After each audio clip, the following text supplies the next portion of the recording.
Bapak Ibu yang dikasihi oleh Tuhan Yesus Kristus. Pada malam hari ini kita akan bersama merenungkan firman Tuhan.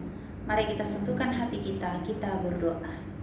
Damai sejahtera Allah yang melampaui segala akal, itulah yang memelihara hati dan pikiranmu di dalam Kristus Yesus Tuhan kita. Amin.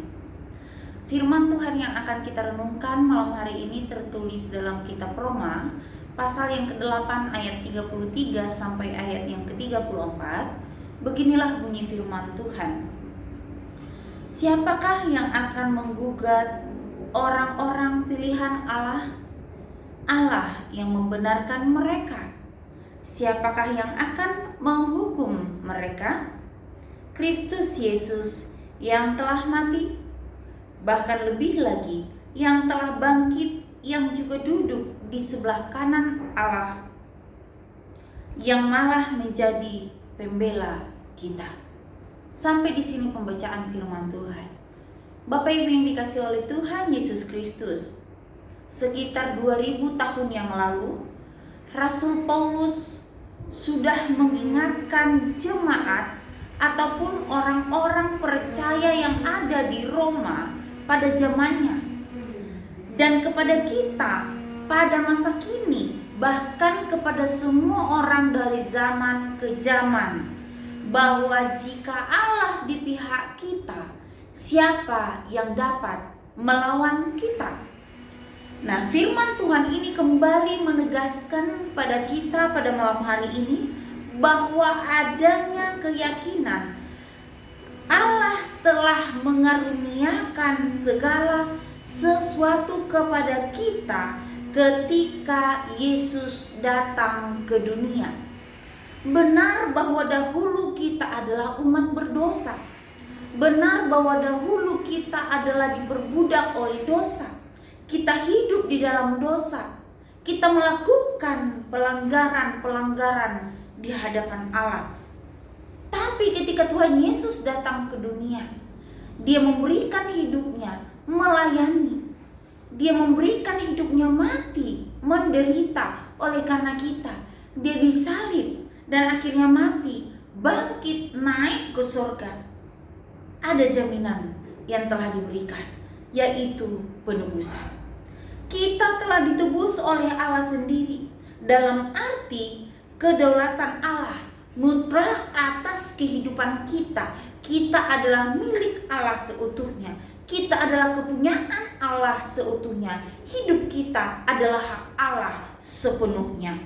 Nah, karena itu melalui firman Tuhan ini menyatakan kembali kepada kita bahwa Allah lah yang berkuasa atas kehidupan kita. Tidak lagi dosa. Kita tidak diperhamba lagi oleh kehendak dunia. Karena apa? Karena kita sudah ditebus oleh Yesus. Kita kini sudah dibebaskan. Kini kita sudah dilepaskan. Kini kita sudah ditebus dan harganya lunas, dibayar. Bukan dengan barang yang fana, bukan dengan emas perak, tetapi dengan darah yang mahal, yaitu darah Tuhan Yesus. Lantas pada saat ini Rasul Paulus kembali menanyakan, siapa yang akan menggugat kita sebagai umat pilihan Allah? Seorang pun tiada yang berhak menggugat kita sebagai umat pilihan Allah, karena hidup kita adalah hak milik kepunyaan Allah sendiri. Siapa yang akan menghukum kita? Tidak ada yang berhak menghukum kita, karena kita adalah umat kesayangan Allah sendiri. Siapa yang bisa memisahkan kita dari kasih Allah? Tak seorang pun. Bahkan firman Tuhan mengatakan, tiada yang bisa memisahkan kita. Keterlantarankah, penderitaankah, kesusahaankah, penganiayaankah, tiada yang bisa memisahkan kita dari kasih Yesus. Alkitab sendiri mengatakan bahwa kita lebih dari orang-orang yang menang. Oleh sebab Yesus anak tunggal Allah sungguh sangat mengasihi kita. Maka sekarang kita pun adalah umat pemenang. Kita adalah umat yang telah dibebaskan. Kita adalah umat pilihan Allah, kepunyaan Allah. Tiada yang bisa menggugat kita dari Allah. Karena itu apabila kita telah ada di dalam Kristus dan seluruh hidup kita telah diserahkan kepadanya, dan dalam setiap pergumulan hidup kita ditolong oleh Roh Kudus untuk menampilkan suatu kehidupan yang telah diubahkan, yaitu kehidupan yang teguh dalam Tuhan. Sehingga apapun yang datang kepada hidup kita menyadari bahwa Allah senantiasa ada bersama dengan kita. Pengharapan selalu ada dalam hidup kita, dan pengharapan di dalam Tuhan tidak akan pernah sia-sia. Tuhan selalu melihat kita, memperhatikan kehidupan kita. Maka kuasa apapun yang ada di dunia ini tidak akan bisa meruntuhkan hubungan kita dengan Allah.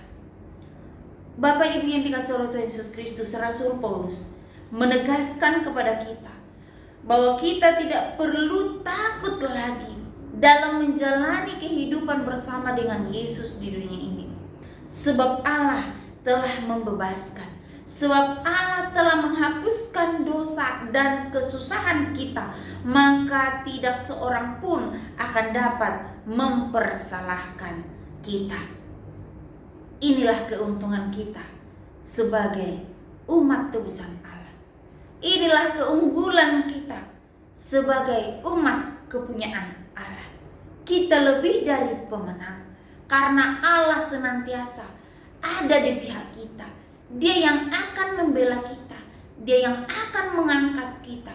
Biar dunia ini berkata bahwa kita bodoh, tetapi bagi Allah kita adalah umat yang sangat dikasihi, umat yang sangat disayangi. Karena itu Dia memberikan kita suatu anugerah besar, yaitu anugerah keselamatan melalui kematiannya. Maka apa yang harus kita lakukan saat ini sebagai umat pilihan Allah, sebagai umat yang telah ditebus, yang telah dibebaskan, umat yang telah dilepaskan dari kuasa dunia ini? Mari kita hidup dalam Tuhan, melakukan kehendak Tuhan. Mari kita hidup sesuai dengan kasih karunia Allah yang telah diberikan kepada kita. Hidup seturut dengan kehendak Allah, supaya hidup kita ini hidup yang memuliakan Tuhan. Kita tidak akan mudah diombang-ambingkan oleh persoalan, oleh pergumulan yang datang menghampiri kehidupan kita. Tetapi biarlah kita tetap teguh dalam Tuhan, karena kita tahu penderitaan sementara di dunia tidak akan sebanding dengan kemuliaan yang akan kita dapatkan kelak di sorga. Karena upah kita sebagai orang yang mengasihi Allah, yang taat dan setia mengikuti panggilan Tuhan adalah kekekalan.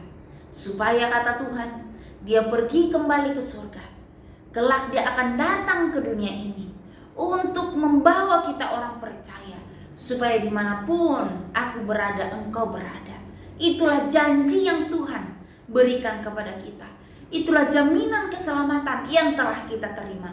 Karena itu, jangan takut menjalani serupa-rupa penderitaan yang ada di dunia ini. Tetaplah teguh, tetaplah kuat dalam iman, tetaplah kuat dalam Tuhan. Sehingga kelak kita akan memperoleh sukacita yang tidak terkira, yaitu keselamatan kekal di surga. Segala kekuatan dunia ini tidak akan mampu merayu ataupun melawan kita ketika kita berdiri bersama dengan Tuhan.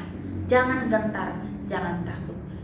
Kuatkan hatimu, teguhkan imanmu, maka kita akan menjadi umat pemenang. Biarlah firman Tuhan ini menjadi kekuatan bagi kita. Amin. Mari kita bersatu dalam doa. Tuhan Allah yang kami puji dalam nama Tuhan Yesus, terima kasih untuk firman-Mu yang sudah kami renungkan malam hari ini. Biarlah Tuhan kami semakin dikuatkan, iman kami semakin diteguhkan, karena Tuhan adalah pembela kami, dan tiada kuasa apapun yang bisa mengalahkan kuasa Allah yang kami muliakan, yang kami puji dan yang kami sembah. Terima kasih untuk firman-Mu. Kuatkanlah kami Tuhan untuk melakukannya. Dalam nama Tuhan Yesus. Amin.